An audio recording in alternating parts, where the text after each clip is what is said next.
Oh, that looks delicious. Hello, welcome to Waypoint Survival. Today, let's make some hobo coffee. Stay tuned.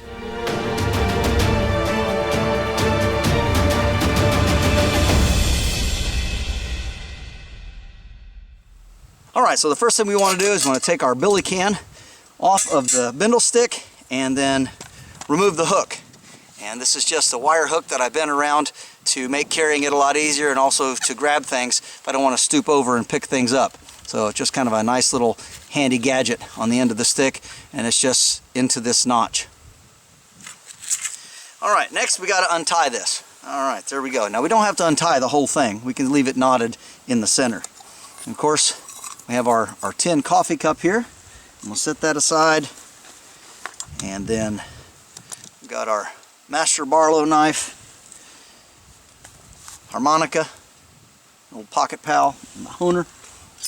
Got our spoon, of course that's always important. And then our church key and bottle opener.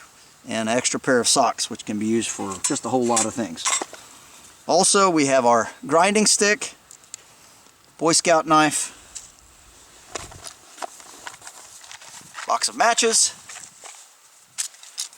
and then a little tin that does not have cloves in it, but this actually has coffee beans.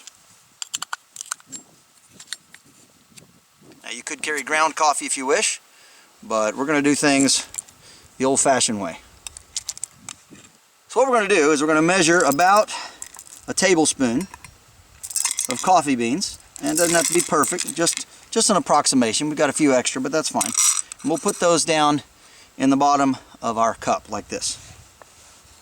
And of course we're going to try to be very judicious because this needs to last us for a while until we can get to the next place and resupply. Then we take our grinding stick, which is just a piece of maple that is rounded off at the ends, and we're going to crush the beans. Now it's going to take just a little while, but I'll do that and get back to you because I'm sure you've seen coffee beans crushed or ground before. Alright, so after you've crushed up most of the big stuff, then what you want to do is you want to take it, you want to go around like this. And you want to use the side of the stick to grind it even finer. And what that does is that puts the thicker stuff in the middle. And then you're able to crush that a little bit better. And then back to your circular grinding motion. Now, if you really wanted to be efficient, you could do this with your bindle stick. But it's kind of long and makes it sort of unhandy. And so, like I said, once you do that, you can just crush this. And you wouldn't have to carry this with you. It's just as small and fairly handy, so I like to keep it in the bindle. Alright, there we go. Pretty well ground up. And now, let's make some coffee. So what we're going to do is we're going to use our cloth here. And we're going to put the coffee in here, right in the center. Make sure we scrape this out. Alright, set the cup aside for now. And there you can see we have the grounds right down in the middle. Alright, now what I'm going to do is I'm going to very carefully make a packet out of this. Just like this. And I'm going to twist it. Okay, and that is going to be my coffee packet.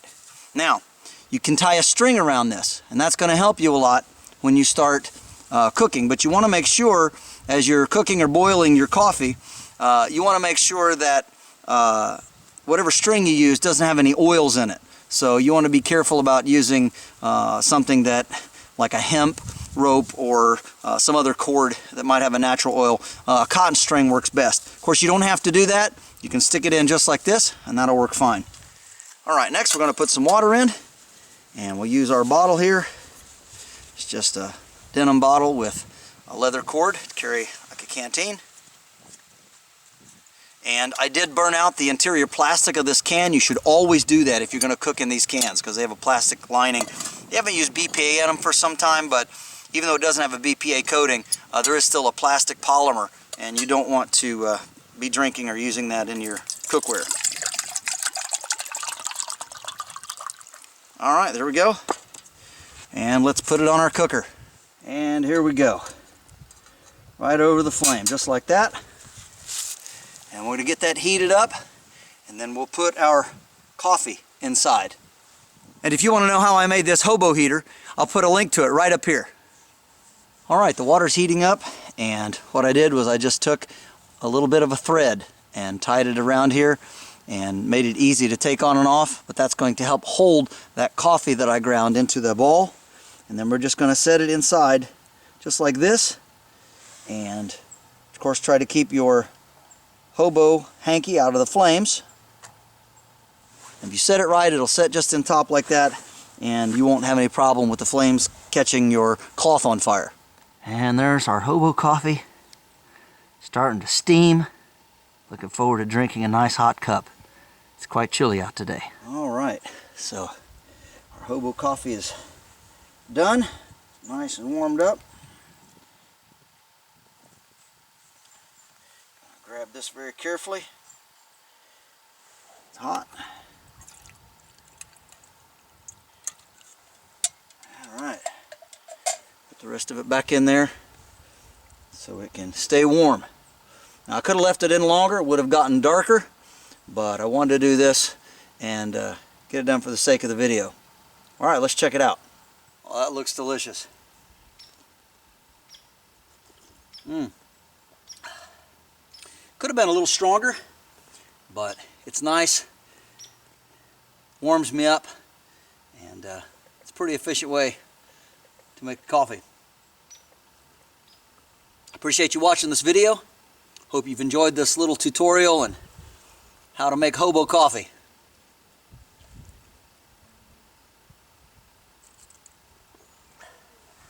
This is James Bender for Waypoint Survival. If you like this video, please give it a thumbs up. Also make sure and check out the links in the description box below. And while you're down there, you'll find our waypointsurvival.com link. And this is where you can sign up to take great bushcraft and survival classes here at the Waypoint Survival School. And if you haven't done so, please subscribe to the channel. We'd really appreciate it. And when you do subscribe, make sure and press that bell button so that you can stay notified of all of our upcoming videos, and we'll talk to you next time.